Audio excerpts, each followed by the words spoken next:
Welcome to our online conversation, Insight Matters into Perimenopause and the Menopause. My name is Dilbik Singha, and I'm a broadcaster, a trainee psychotherapist, and founder of Insight Matters, a psychotherapy counseling and wellness service based in Dublin's Capel Street, which many would affectionately call, Gay Street. I started Insight Matters with Anne-Marie, my wife, just over a decade ago, and not in a million years did we think that 10 years later we would have 100 talented, passionate therapists working in our practice. And together we have the privilege of supporting over 600 clients nationally and internationally on a weekly basis. So do join us for a series of talks here aimed at empowering you to take charge of your own mental health and wellness. And join me and my guests where we will combine insights and practical tools that can help enhance your overall well-being. You can get in touch by emailing us at info@insightmatters.ie or visit our website at insightmatters.ie.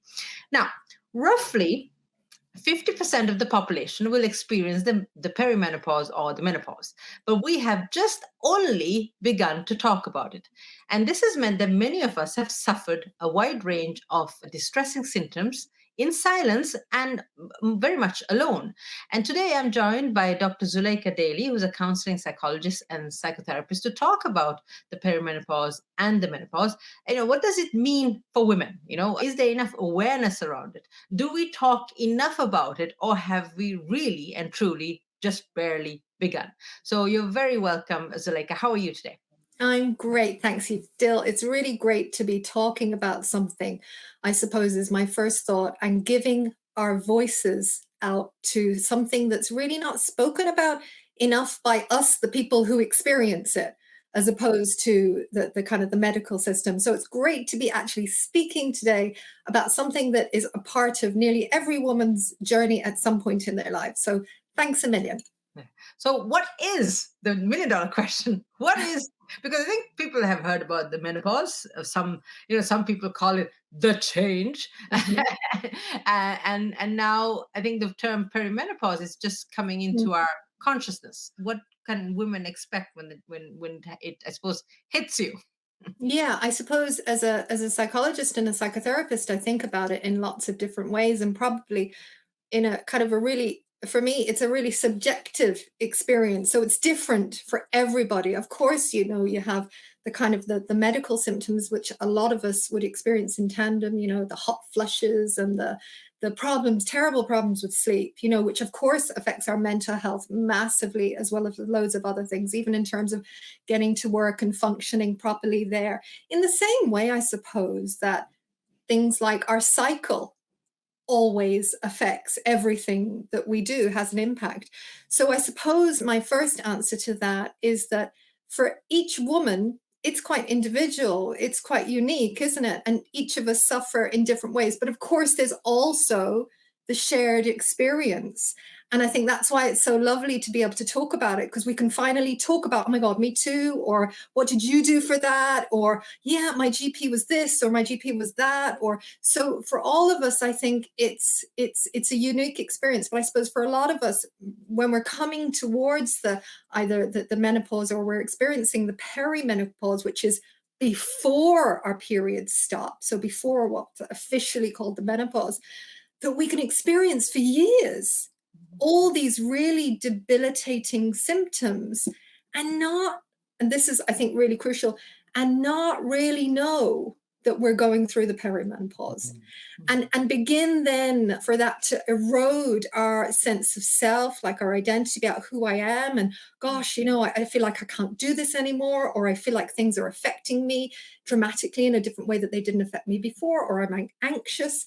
And then there's all the physical stuff. I suppose it could be anything from heart palpitations to joint problems to headaches to all kinds of different things. So I suppose, it's a simple question, but maybe not a simple answer. As someone explained it to me, actually a naturopath, Tara O'Neill, explained it to me. It's like when you hit puberty, there's a stretch of about 6, 7, 8 years where incrementally on a monthly basis your hormone levels just go up. And we are on the other end of that, where incrementally your hormone levels are going down. So suddenly there is these niggles and pains, and men have their own experience as well, Mm, but it's just mm, not connected to a cycle, a monthly cycle. Our yeah, cycle starts changing, and mm, as Tara was saying, estrogen is this magic hormone that if we could just manage to bottle it, mm,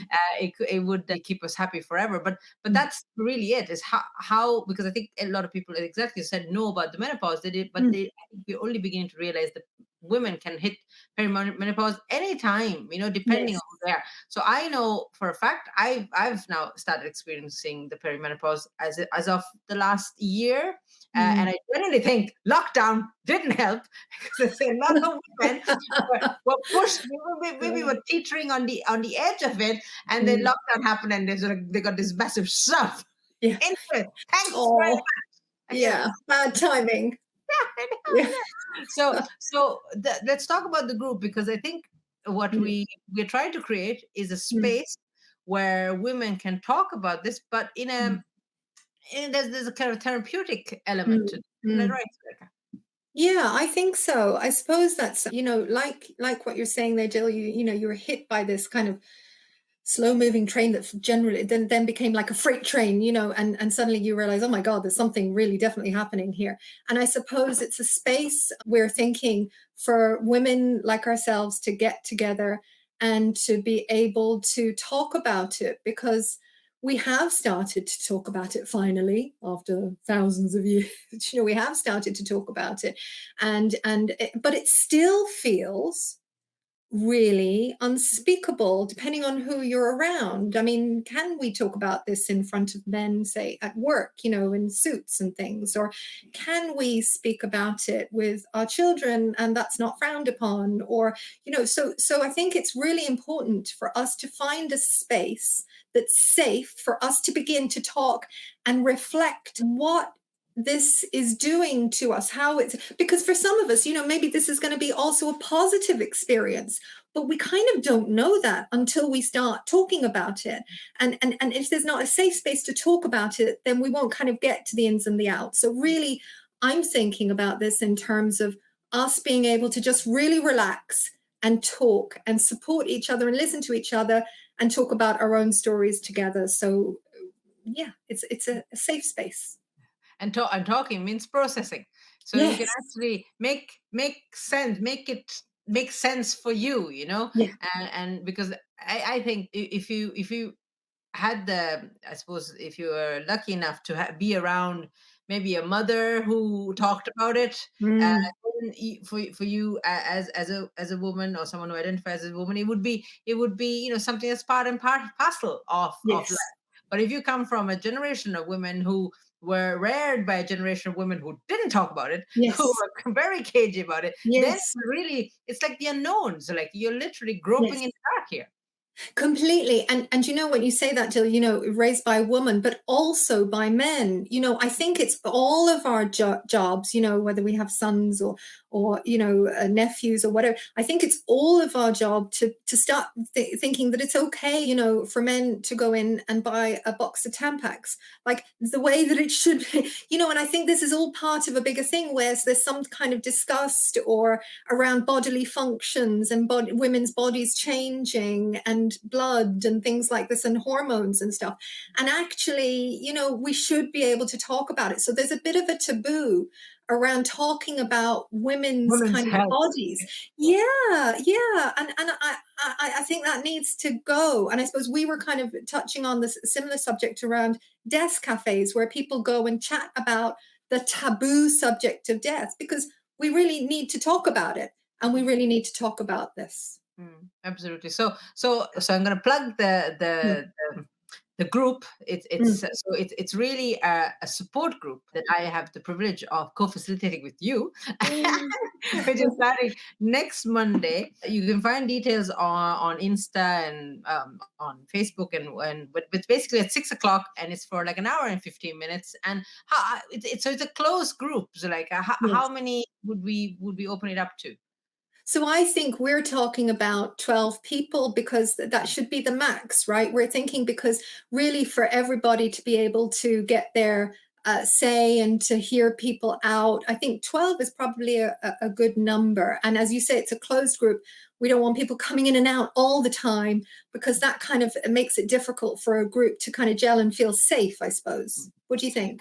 Yeah, big time, and it'll go ahead for 6 weeks, and then Mm, it's the very first time we're doing this, and I'm being very mm, transparent. We're going to be learning a lot from yes, this experience, and I can yes. see this will be the first one of many, and Mm, each one might kind of, it might evolve, it might, yeah, grow, change, yeah, and it's all very much a safe space, as you said, to cater to what is required by the women out there, by people who identify yes. as women out there, and we're willing to learn, and we're just excited because it's something that I think we needs to be talked about, and as you Mm, said, it's a safe space, and it's where you can actually process what this means to you, and each woman yes. coming to the group will have a perception of it. Absolutely. That sounds really great. I'm excited. I'm in. Yeah.